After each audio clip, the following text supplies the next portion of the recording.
Hello guys, कैसे हैं guys. Hi guys. बहू शेर तो सास सवा शेर। बहुओं ने बनाया सास को नौकर, तो सास ने लगाई तरकीब और बहुएं आई लाइन पर।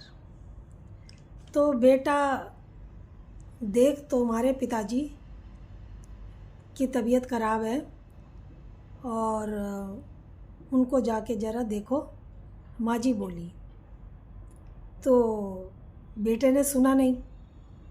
जब बेटा नहीं सुनता है तो बहू निकल के आती है।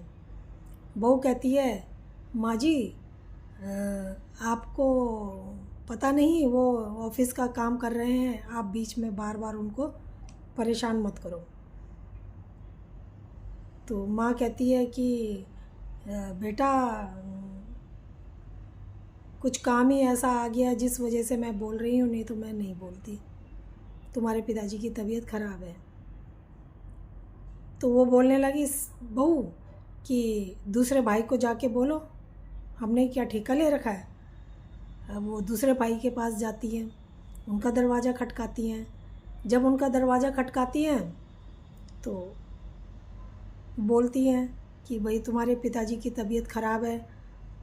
तो वो बहू निकल के आती है, बोलती है कि आपको दिख नहीं रहा, आज छुट्टी का दिन है तो हम लोग थोड़ा आराम कर रहे हैं, तो आप छुट्टी के दिन भी हमें परेशान करने आ गई हो।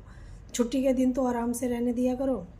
तो सास बोली, नहीं बेटा, आप तुम्हारे पिताजी की तबीयत बहुत ज़्यादा ख़राब है तो इसलिए बोलने आई थी कि उनको चल के देख लेते।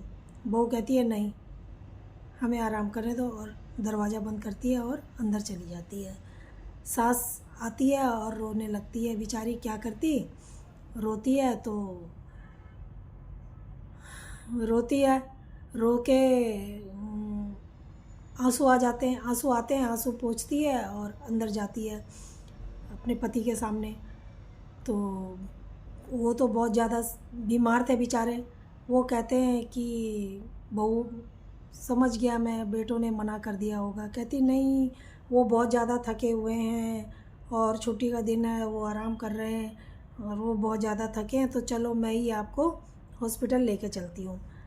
अब वो लेके हॉस्पिटल गई तो पास ही में लेके गई, तो वहाँ डॉक्टर ने बोल दिया कि नहीं, इनकी तो तबीयत ज़्यादा ख़राब है, इनको बड़े हॉस्पिटल ले जाओ। तो जब बड़े हॉस्पिटल ले जाती है, बड़े हॉस्पिटल ले जाओ कहते हैं, तो वो घर आ जाते हैं। अब घर आते हैं तो रात को वो सोते हैं।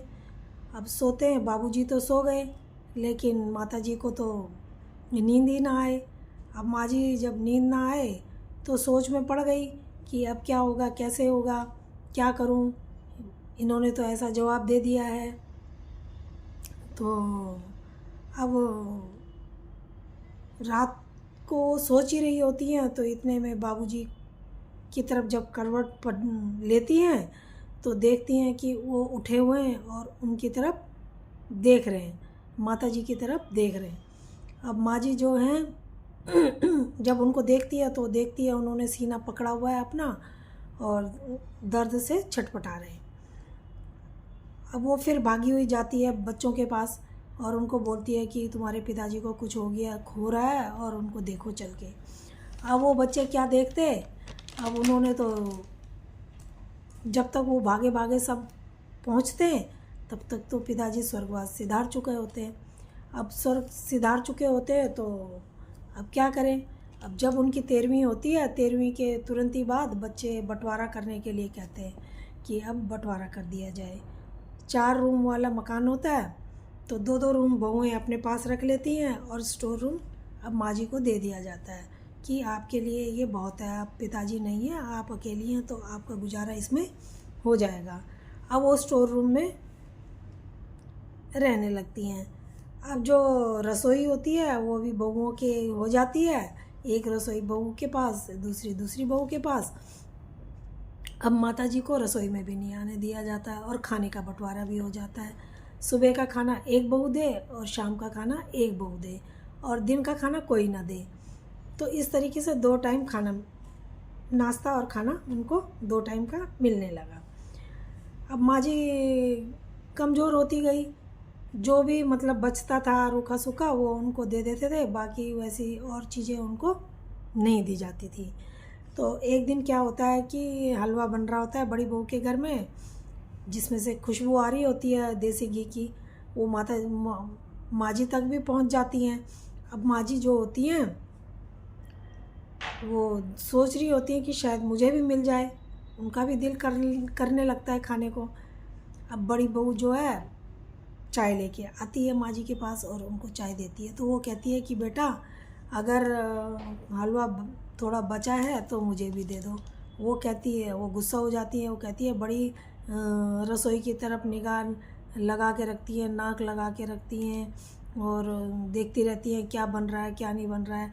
बच्चों के लिए थोड़ा सा बनाया था तो उसमें भी इनको चाहिए।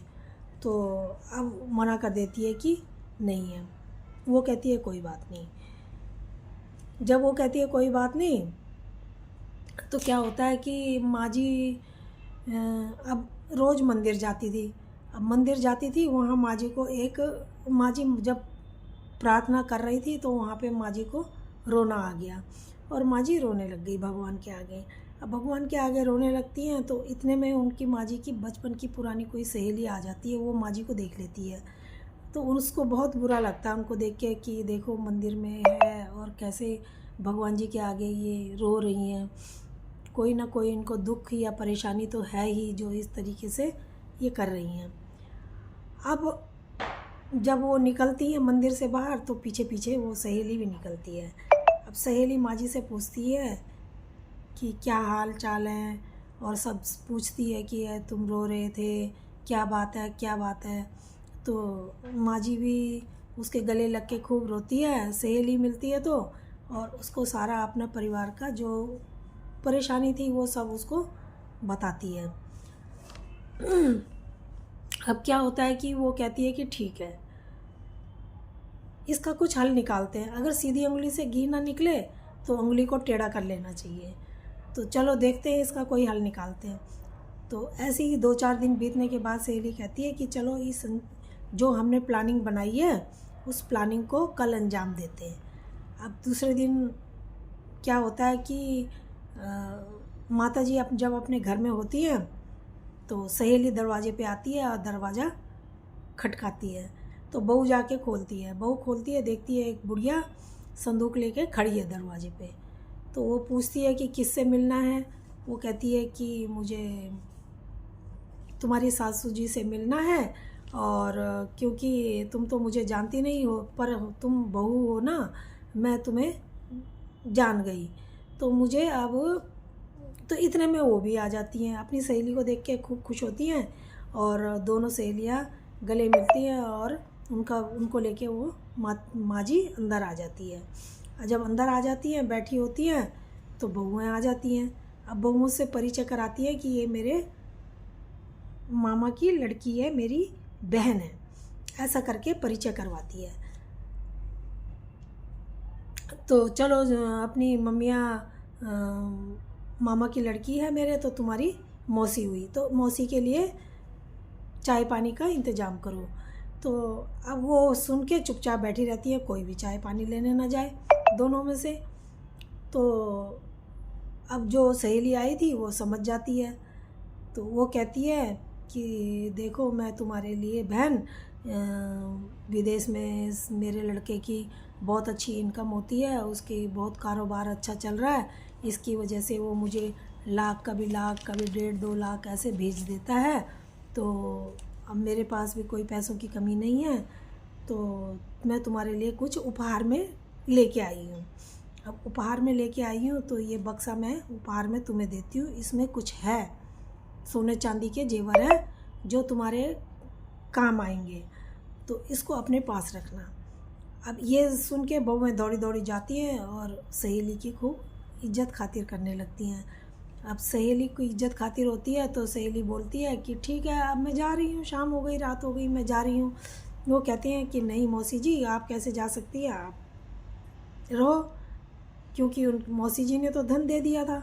तो मौसी जी को रोक लिया। मौसी जी आप रुको। अब इसी बहाने माँ जी की भी खाने को अच्छा मिला। माँ जी भी खूब खुश हुई। तो दूसरे जब उनको रोक लेती हैं तो रात को वो वहीं रहती है। दोनों सहेलियाँ आपस में खूब बातें होते करती हैं। और उसके बाद जब वो सहेली सुबह जाती है तो बोल के जाती है कि जो तुम्हारी सेवा करेगा बहन बाद में अच्छे से, उसी को ये बक्सा देना, क्योंकि ये बक्सा मैंने तुम्हें सौंपा है तो अब ये तुम्हारा हो गया, तुम्हें गिफ्ट दिया। तुम जो तुम्हारी लास्ट में सेवा अच्छे से करेगा उसको ये तुम सौंप देना। माँ जी कहती है ये तो अच्छी है, चलो ठीक है तूने सोचा। कहती है वो तो मैंने सोचना ही था, क्योंकि तुमने भी जब हमारा कारोबार ठप हो गया था तो तुमने भी हमारी बहुत मदद की थी हर एक तरीके से, पैसे से, और हौसला भी बढ़ाया हमारा, पैसे से भी मदद की। तो इतना मैं उसके मुकाबले ये तो कुछ भी नहीं है जो मैं तुम्हें दे रही हूँ। तो वो कहती है ठीक है। अब वो कहती है ठीक है। अब वो बक्सा दे के चली जाती है सहेली। अब सहेली ने बक्से में क्या काम किया था कि ईंट पत्थर भर के कागज़ों में लपेट के रखा हुआ था, जिससे बक्सा भारी हो रहा था। अब बहुएं सोचती हैं कि इसमें सच्ची में सोना चांदी भरा हुआ है इतना सारा। अब खूब आवभगत माँ जी की होने लगती है वो बक्से के लालच में। और माँ जी को जो माँ जी का पुराना कमरा होता है वो भी माँ जी को दे दिया, वापस कर दिया होता है बहुओं ने कि आप इसमें रहो। और शान से मतलब माँ जी का कमरा भी सजा देती है और कहती है कि इसमें रहो। अब माँ जी खुश रहती है।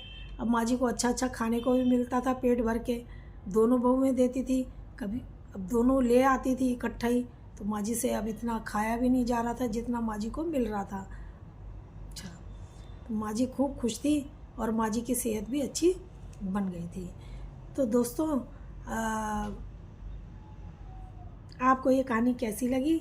अगर अच्छी लगी हो तो लाइक करना और शेयर करना, कमेंट करना और बेल आइकन प्रेस कर देना।